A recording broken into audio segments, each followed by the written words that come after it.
nós não conhecermos a nossa voz é porque, infelizmente, nós não somos convidados. Ninguém fala pra gente quando a gente é criança, olha, escute a sua voz, perceba o seu tom. O que a gente escuta com relação à nossa voz é boca fechada não entra mosquito. O que você está falando demais? Fala baixo, não sei o quê. Ai, quero cantar. Quer cantar o quê? Você tem que estudar. Cantor não sei o quê. Nós recebemos uma enxurrada de informações negativas por meio da expressão vocal. Eu sempre sofri muito com isso, porque eu sempre fui aparecida, gente. Gosto de aparecer, gosto de falar, então eu recebia, principalmente da família, sabe, enxurrada. Não pode fazer isso, não pode fazer aquilo. Então a gente começa a fechar a boca e a gente começa a parar de se ouvir. Então, o que a gente faz para nos ouvir? É estimular a escuta. Não tem outro jeito. No começo vai ser estranho, porque você nunca se ouviu, imagina. Mas você tira um dia, começa a perceber. Coloque um lembrete no celular, me escutar. E aí, quando você estiver saindo de casa, a primeira pessoa que você encontrar viu o porteiro do prédio, pois dê bom dia e escute o seu bom dia e escute o bom dia do porteiro do prédio. Se o porteiro responder ou não responder, a gente não vai mudar, porque nós estamos dando bom dia para ele, para o universo, para o mundo, entende? E aí você começa a perceber como que você está falando com as pessoas. Alguém te fez uma pergunta, antes de responder assim, ativamente ali, você vai ativar a sua escuta. E aí você vai escutar a sua voz e vai perceber qual é o tom que você está respondendo. Desculpa, Paula, pode falar.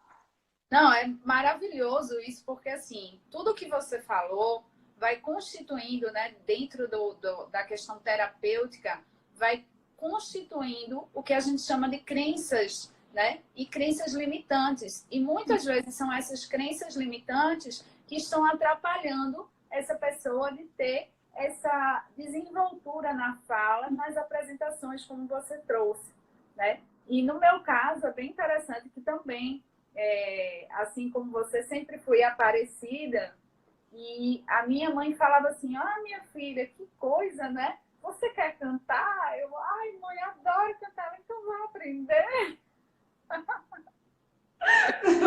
Do lado de cá é um pouquinho diferente. Então, assim, muitas vezes os adultos falam essas coisas, assim, eu falo isso porque minha família sempre teve um humor muito ácido, tá? Nós sempre falávamos assim, a gente é muito espirituoso. Até hoje a gente faz umas certas brincadeiras uns com os outros, que é um humor um pouco ácido mesmo, assim. E o que acontece? Muitas vezes não se percebe que isso vai construindo naquela pessoa que está recebendo questões e traumas que podem ser realmente difíceis de lidar numa vida futura, né? Hoje eu tenho filhos e eu percebo na educação dos meus filhos que eles são diferentes. As crianças de hoje, elas questionam bastante. No meu caso, né, a gente tem uma diferença de gerações, eu e você. A minha geração não podia questionar os pais. Então, eu sinto que muita gente da nossa geração, né, que não podia questionar os pais, criou também um problema de fala porque ele não podia se expressar, né? Se você não pode se expressar, como você vai saber a forma correta de se expressar? E isso, Paula, vai entrando nessa questão que você falou da voz. Pelo fato de você não se expressar, pelo fato de você não se escutar e não ter o controle sobre a sua emissão, você não percebe o tom. E o que acontece que, às vezes, quando você se grava, você sai com uma voz muito aguda, ou quando está gravando um vídeo, que fator que entra, que altera essa sua projeção vocal? Eu vou te convidar a perceber um aspecto, a emoção. A nossa voz, a produção, a nossa prega vocal, ela é músculo. E é uma região muito sensível. São vários músculos bem pequenininhos que estão ancorados em cartilagens, para vocês terem ideia de como é sensível. A nossa mucosa da prega vocal é muito mais sensível que os nossos lábios. E quando eu falo sobre essa sensibilidade, é para a gente entender que quando nós estamos sob alguma emoção. O que que a emoção faz no nosso corpo? A emoção diminui a nossa respiração, altera o nosso fluxo respiratório. Alterou o fluxo respiratório, o que que vai acontecer? Nós vamos começar a produzir aqueles hormônios do estresse, do cortisol. Cortisol, né? Exatamente. O que que isso faz com a nossa voz? Faz com que a prega vocal, em vez dela ficar relaxada, natural, como ela deve ficar, ela fica mais esticadinha. E aí a nossa voz vai sair mais aguda. Então, normalmente, em um momento de estresse ou um momento que a gente está muito feliz, muito à vontade, a gente vai tender a ter uma voz mais aguda. Por exemplo, se a minha mãe entrasse aqui, ou se eu estivesse mandando um áudio para minha mãe, nossa, eu mando com uma voz de tipo, oh, mãe, pode trazer um açaí para mim, sabe? Aquela coisa assim, bem de filha mesmo. Agora, falando com vocês, eu já trago uma voz mais colocada. Então, a gente precisa ir percebendo. Vai mandar um áudio, Paula? Faz uma pausa, solta o ar, sente os pés no chão e começa a falar se escutando. Vai cuidando de cada palavra. Se você sentiu que ficou muito no agudo, tenta jogar a voz mais no umbigo, como eu gosto de falar, sabe? Tenta jogar a voz mais grave, quando é algo mais sério, que a gente precisa passar mais credibilidade, mais segurança, mais confiança com aquela mensagem. Eu sempre digo que não existe certo e nem existe errado com relação ao nosso tom de voz. Existe objetivo, existe o que que você quer com aquela mensagem. Quer falar com o boy, quer falar com o crush? Ah, pois seja dengosa, sabe? Pois prolongue a tônica, traz um agudo. Oi, amor, tudo bem? Ah, pois vamos jantar, vamos fazer isso, vamos fazer aquilo. Mas no momento que eu preciso colocar a minha voz e ser objetiva, ser assertiva, que eu saiba ter esse controle. E esse controle vai vir de onde? Da escuta. Então, é muito mais sobre se escutar do que sobre falar. As pessoas às vezes falam assim, nossa, Valéria, eu não falo bem. Eu sempre digo, você não se escuta bem. Porque se você se escutasse, já ia conseguir organizar. Então, essa questão da nossa voz é um mito, de que nós não escutamos a nossa voz como ela realmente é. Se a gente colocar aqui, a gente vai ter uma ideia desse feedback auditivo de como isso acontece. Mas não é uma diferença tão marcante, entende, Paula? É algo bem sutil mesmo, bem sutil. Está muito mais ligado à nossa percepção.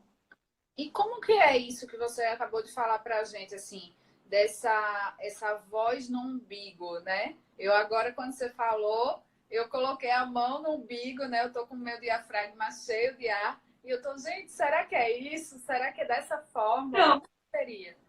é pensando no tom da nossa voz. O tom da nossa voz é como se fosse vários. Se a gente tivesse uma paleta de cores, existe uma parte da paleta, se fosse um tom de voz, que é a parte que nós ficamos bem confortáveis naquele tom. Quando a gente canta, a gente sabe até que nota a gente vai. Então, por exemplo, vou pegar minha flauta, só para dar um exemplo. Um tom grave, vou fazer uma nota no tom grave.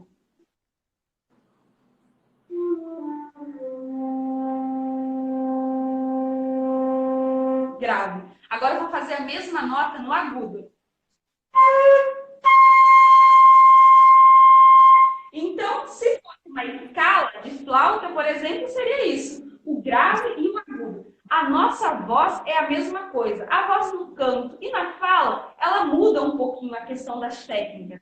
Mas o que a gente precisa saber é que quando nós estamos falando, eu posso falar com vocês assim num tom bem agudo, ou eu posso falar num tom mais grave. O mais grave é jogar sempre a sílaba tônica, que é a parte mais forte da palavra, no grave. Então, sempre colocar para baixo, porque quando eu digo falar no umbigo para ficar bem visual, entende, Paulo? Para ficar bem visual mesmo. Então, eu posso falar vermelho ou vermelho. Entendo. Flauta ou flauta. Então, a gente ir percebendo qual é o tom que a gente quer usar naquele relacionamento que a gente está tendo naquele momento. E qual a dica prática, assim, para quem está, né? Eu já fiz, né? Como eu falei, né? Eu tive uma época que também foi a mesma época que o meu irmão trabalhava com a Fono, né? Nós somos 10 anos, temos 10 anos de diferença de idade, eu e meu irmão. Enquanto eu estava buscando os palcos aqui de Recife com a Microfonia, que era uma banda de rock, então era bem legal, assim. Eu lembro que para mim um grande desafio era cantar Janis Joplin, e junto com a Silvana a gente conseguiu, né? Eu consegui fazer isso sem prejudicar a minha voz. Hoje eu continuo usando a minha voz para o meu trabalho. Não canto mais, quer dizer, canto em casa, né? Mas não como profissão. E percebo que a minha voz ficou preservada por todo esse trabalho, né? Por isso que eu senti muita afinidade com você lá. E acho que é muito importante quando a gente fala de relacionamento, o relacionamento que a gente tem com a nossa voz. Muitas vezes eu percebo também em consultório as pessoas não gostarem do seu tom de voz, né? As pessoas que falam, mas a minha voz não é legal, né? Minha voz é rouca, ou a minha voz é muito irritante. Eu conheço pessoas realmente em que o nosso trabalho terapêutico foi em cima da voz. Então, essa relação é também de autoaceitação, né? Uma relação de autoestima, de autocuidado, né? De autopercepção também, autoconhecimento, porque a gente não tem, a gente pode melhorar o tom de voz, a gente pode melhorar a forma como a gente coloca a nossa voz, mas é como você falou, é algo muito único, né? Que é muito nosso. Sim. Tem alguma pergunta, Paula? Acho que aqui o pessoal não colocou mais caixinha, não. Tá. Foi Então, só ali. nessa questão de você pediu alguma dica prática, né, pra gente. Normalmente, quando as pessoas dizem que elas não gostam do tom de voz dela, não é exatamente elas que não gostam. Elas escutaram alguém lá atrás que falou que a voz delas era feia, ou alguma coisa do tipo. Sempre que eu recebo essa pergunta em consultório e eu vou observar, sabe que a gente que é terapeuta, a gente dá um passinho para trás, a gente precisa entender a história. Normalmente tem essa característica, não é que ela não gosta, é que alguém falou para ela que a voz dela era feia e ela acreditou naquilo. Então, mas fique tranquilo, se você não está confortável com a sua voz, primeiro você precisa conhecer, comece a se escutar. Depois comece a ler. Pega um livro que você gosta e leia na frente do espelho e vai explorando a sua cavidade oral. Por quê? Quanto mais você explorar a sua voz, você vai perceber como que a nossa voz é plástica e como que a gente pode mudar. A única coisa que não muda é o timbre, mas o resto dá para mudar. Por exemplo, eu posso falar com vocês com uma voz mais nasal. Tem muitos cantores que têm uma voz mais nasalizada. E não tem nada de errado com isso. O que tem de errado é quando a pessoa fala só assim com a voz no nariz. E ela passa uma mensagem que ela não gostaria de passar. Aí a gente vai lá e trabalha para mudar isso. Ou a pessoa tem uma voz muito aqui na garganta, muito atrás, sabe? A mensagem que ela passa é uma mensagem diferente de ou a pessoa tem uma voz muito na garganta. Corta um pouco. Quando a pessoa tem a voz atrás, ela passa uma mensagem de distanciamento. Ah, sim. Normal, porque o nariz, o que acontece? Aqui nós temos 3 regiões muito importantes que são as projeções, são as nossas projeções. É como se fossem caixinhas de alto-falantes, entende? Então, só para finalizar essa parte, Paula, nós temos essas 3 regiões que são os amplificadores. A nossa voz sai bem fraquinha aqui das nossas pregas vocais, e aí ela vem para essa região da garganta, da boca e do nariz. O ideal é que fique equilibrado. A gente precisa se ouvir para a gente projetar a nossa voz com equilíbrio. Então, uma dica prática: escute a sua voz. Segunda coisa, comece a perceber como os outros reagem à forma que você fala. Sim. Porque imagine, se você está dando uma ordem e ninguém acata a sua ordem, você já pensou que pode ser a forma como você está passando a mensagem? O que acontece muito com as mulheres, principalmente, é porque agora nós estamos, graças a Deus, a gente começou a alcançar lugares de destaque socialmente. Só que a gente traz junto com a gente toda uma cultura, todo um movimento de repressão. Então é muito comum que chegue para mim diretoras falando assim. E ela não entende, porque nem os estagiários escutam o que ela está falando. Percebe, Paula? Que ela está falando com uma voz muito aguda, um pouco infantilizada, é isso? Exatamente, uma voz mais infantilizada. Então, o que que acontece? A gente trabalha para desenvolver essa questão de trazer, dela perceber, primeiro a pessoa percebe e depois eu vou aplicando as técnicas para a gente equilibrar a voz, trazer essa voz para uma voz mais colocada, com o objetivo que a pessoa quer. Porque cada momento nós temos uma persona, existe, é a mesma forma que existe milhões de Valéria, existe a Valéria filha, a Valéria tia, a Valéria que eu existo nessas personas socialmente. E a minha voz, ela vai se moldando em cada um desses papéis. Isso é muito importante da gente perceber como que nós podemos trabalhar isso. E pegue um livro, vá para frente do espelho, se tranque no quarto e vai ler aquele livro. Aí você coloca uma voz, imita, sabe? Imita uma criança falando. Imita, joga, uma voz de uma velha bem ranzinza. Aí traz uma voz com um pai bem bravo. Comece a usar sua criatividade para perceber quantas personas existem dentro da sua voz. Olha só, a Lud Meirelles está falando aqui que as pessoas dizem que a minha voz, no caso a voz dela, é nasal, mas ela não percebe. Mas quando ela conscientemente joga a voz para o umbigo, ela percebe a diferença. Nossa, que interessante, Lud. Então, ela já tem essa consciência de jogar a voz para o umbigo, né? Exatamente. Ou se grave. Sabe o que eu gosto de fazer também? Às vezes a pessoa... Lud, sabe o que você pode fazer? Colocar a voz de propósito no nariz. Sabe? Coloca a voz... Fala assim, bem fanha, Paula. Fala, oi, tudo bem? Vixe, Maria, peraí. Oi, tudo bem? Como é que você tá? Até a careta ficou engraçada. Gosto de fazer esse exercício para a pessoa perceber quando ela tirar a voz do nariz. Agora a gente vai jogar a voz na boca. Oi, Paula, tudo bem? Oi, Valéria, tudo bem? Boa noite. Articula bem, percebe? Você articula super bem as palavras. Comece a observar, se estiver na frente do espelho, quando você estiver lendo, se você abre a boca. Porque não adianta nada as pessoas se preocuparem tanto com a projeção, com a percepção. Porque a pessoa não abre a boca para falar. Nossa boca é uma concha acústica. Se você não abre a boca, essa onda sonora não vai sair. E aí vai sair por onde? Pelo nariz. Provavelmente quando a gente tá com essa voz mais nasalizada, é porque nós estamos abrindo pouco a boca. Está desequilibrado. Então, experimente abrir a boca. Você não vai sair assim falando com as pessoas, mas é só um exercício. Eu não sei você, né? Mas, assim, nós duas usamos aparelho, e você está falando isso, eu lembro. Quando eu coloquei o aparelho, era um corpo estranho, e aí eu gravava vídeo e falava assim.